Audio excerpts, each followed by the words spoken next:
And as we begin our message this morning, we're going to again affirm, as I mentioned earlier in the service, be still and know that I am God. A couple weeks ago, our associate minister, Barbara, had given me a package of some very early writings from Charles Fillmore and some early writings from Silent Unity.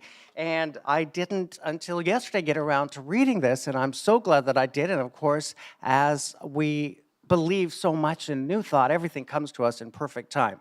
Although maybe a month or so ago, if this had come along, it would have been great too. But these are wonderful things to know, because if we stand back from our circumstance and situation, whether we are going through a health challenge or whether we're facing lack and limit financially, or whether we're having some challenges with a relationship in our life with some family or loved ones or dear friends, if you think about the worst part of that in every situation and circumstance for us is our emotions and what we're putting ourselves through.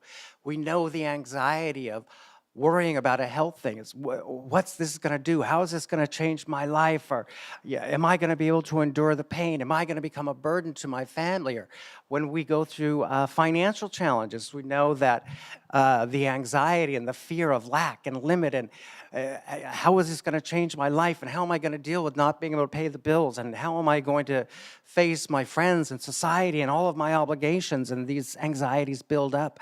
And certainly when it comes to fractured relationships, the most challenging part of that is what we're doing to ourselves internally, how we are processing this information of, how come I can't get through to them? Or how come they're not listening to me? Why don't they love me the way they used to? And the myriad of things that we put ourselves through. And in all of these circumstances and situations, we can get rid of the worst part of that element by indeed going inside and saying to ourselves, be still and know that I am God. And believe these words and know them to be true. And know that your greatest good is God's ideal goal. When you're going through a tragedy, it's not God's will. God never has any untoward event in your life planned for you. Of course, we know also that we have free will. We have free will, and we make decisions, and sometimes they lead us in bad places, and sometimes we make all the right decisions, and things still don't work out right. But it is always God's greatest good for you and for I and for every one of his beloved children who he loves so much, to have a life that is good, to have a life of great health, great happiness, great prosperity, and great fulfilling and loving relationships. And it begins with ourselves. And so when we get to that place of anxiety, because of this situation out here, it's what's happening in here that is the most tumultuous, that's upsetting us the most. And it's the one part that we have the most control over. But of course, being human beings, sometimes we split with our spiritual being, and we let these human emotions take over and control us, and fear and anxiety and upset are all these things running through us, and we put ourselves through a living hell, as awful as it is to say. In New Thought, we believe the only hell is what we put ourselves through here on earth when we separate ourselves from God, when we separate ourselves from our spirit, when we disalign ourselves from that presence and power of God. And a wonderful way to do that is through prayer, and to know in all circumstances and situations to be still and know that I am God. Be still and know that I am God. And so we have a goal this week, and hopefully you'll find that it does such wonderful things for you that you'll continue it week after week after week. But dedicate, at least for this week, initially, a time every day, and try to do it at the same time every day, maybe just before bed, maybe first thing in the morning when you get up. Just devote it to prayer. And prayer, as we talk about in Unity and in New Thought Faith Tradition, is not a time when we enter into a state of pleading or begging. It's a time that we enter into thankfulness, and even a time simply to connect with the divine. So you can start your time of prayer repeating as many times as needed to quiet the business in your mind, this wonderful, wonderful affirmation. Be still and know that I am God. And indeed, even if you do nothing else for that 5 minutes, But just affirm this over and over again. You indeed are connecting and aligning yourselves with that divine, which is God. As we know and as we speak about a new thought, you don't have a need or a desire or a concern that your Creator doesn't already know about. What we want to do in prayer is thank the Lord for resolving this situation to its highest good. Just send gratitude in advance. And for a lot of us, I know myself, I have this challenge. The work that needs to be done is all inside. It's all inside. We need to get rid of the fear, get rid of the worry, get rid of this ideas of lack and limit, of the fact that we don't deserve this, or, oh, that's never going to happen, and know that indeed, first of all, with God, nothing is impossible. Look around you. Look at this great, beautiful world that we live in. Even with its challenges and its upsets, what a magnificent creation, this whole universe we live in. And this little planet out of all the planets that, at least in our solar system that we know about, that are inhabited, that these perfect beings, these bodies that just function so ideally and so perfectly, were created by this wonderful, powerful creator. And if all that can be done, certainly any need that any human could ever possibly have is nothing to our creator. And it's a creator who wants only the best for you. So what we need to do to stop the blockage of all this good coming from us is to release all of these fears and doubts and worries and concerns. And a great way to start is set a regimen every day where you pray, even if it's only for 5 minutes, or if you have 30 minutes to spare, that's wonderful too. And if you are in a place where you find yourself, where you are becoming pleading because you're thinking about a circumstance or situation, you want to erase that and see the good, see the good. Right now, for certainly these people whose homes are burned down, they're going through a really tragic time. It's hard for them to stand there and look at a burned out shell of a home and see it whole and restored, better than it ever was. And yet, we know in most circumstances, situations, that's exactly what's going to happen. That is exactly what's going to happen. But when you're going through that process, what you let your mind do to yourself is just horrible. And of course, it is all of these horrible things that we're doing to ourselves that blocks this good coming to us. So we need to know to be still and know that I am God. So if you can get to that place and be still and know that God is with us and within us every single moment of every single day, then indeed we are starting in the right place. And one of the wonderful quotations from the Manual of Prayer from Silent Unity, and this is from Silent Unity probably a good 30, 40 years ago. During your prayer period, do not let your mind wander from the truth. And the truth is that you are meant to have a life of good. Whatever your circumstance or situation that you're dealing with, the truth is that you are meant to be happy, you are meant to be healthy, you are meant to be prosperous, your relationships are meant to be fulfilling and loving. And so as you go through this process, that is the truth to focus on.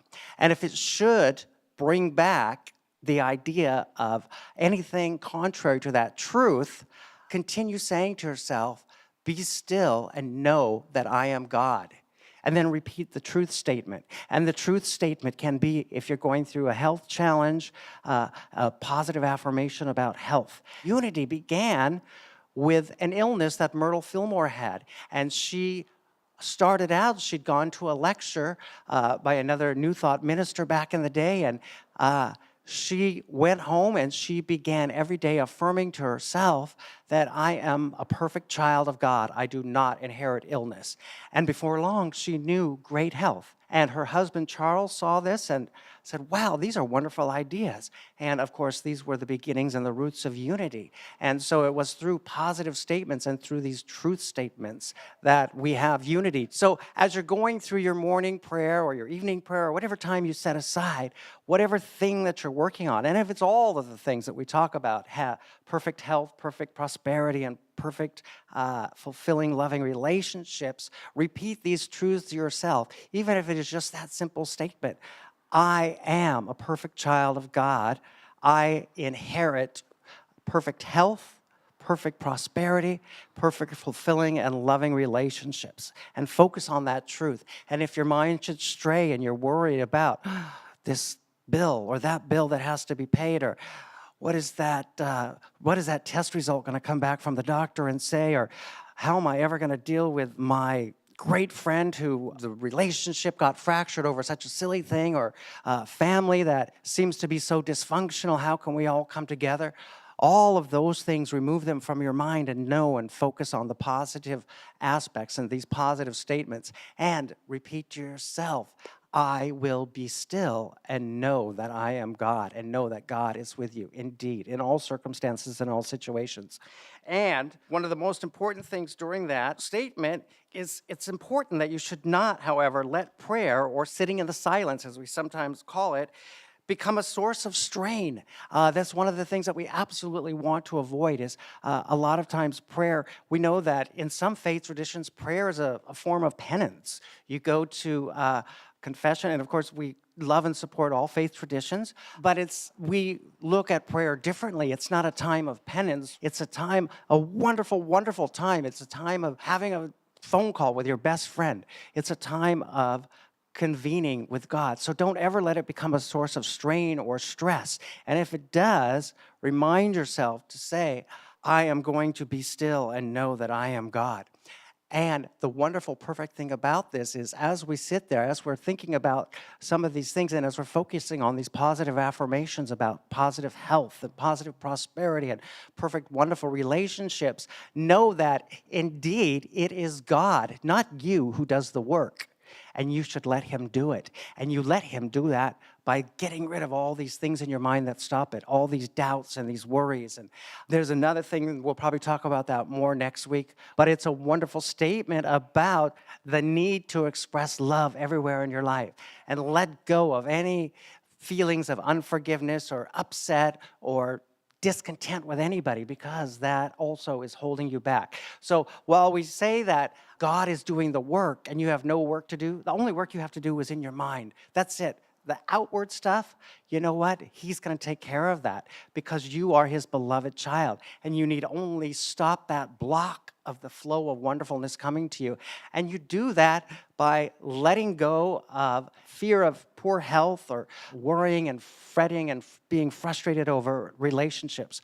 All of that, get it out of your mind and center yourself and be still and know that I am God. And indeed focus on the truth statements that you are indeed meant to have a life of great happiness, great health, great prosperity, and perfectly fulfilling and loving relationships. And the good news is that God is always with us. Whenever we get to a state of feeling poor of health, in a state of lack or limit or the fear thereof, or find turmoil in our relationship, God is always with us, loving us, wanting the highest for us. The good news is that we need only be still and know that God is. God knows our needs. He does all of the work. We need only become still and know that God is. And indeed, this is how all wonderful things come and your life becomes so fulfilling and so wonderful, and you become a demonstration, and other people become so envious of you, and then they learn about it, and it just goes on and on. And so it all begins with you, and it all begins right here, and we have so much control over all of that. And so we need to take hold of it like it was the reins of a horse, this mind of ours, and take it to that place so that we are always centered with the divine, so that indeed our lives are a reflection of that. All right, I'd like to invite you to join me now in prayer. Eternal and loving God, we thank you for your constant presence in our lives. We thank you for the constant love that you give us every day in every way. We thank you for allowing us to see the truth that indeed you have nothing but good for us intended in our lives. We thank you for sharing with us these tools and the methods and the means by which we live lives of great happiness, great health, great prosperity, perfect, fulfilling, and loving relationships every day in every way. We thank you for making all of this available to us. We thank you, eternal and divine Creator, in the name of faith, hope, and love. Amen.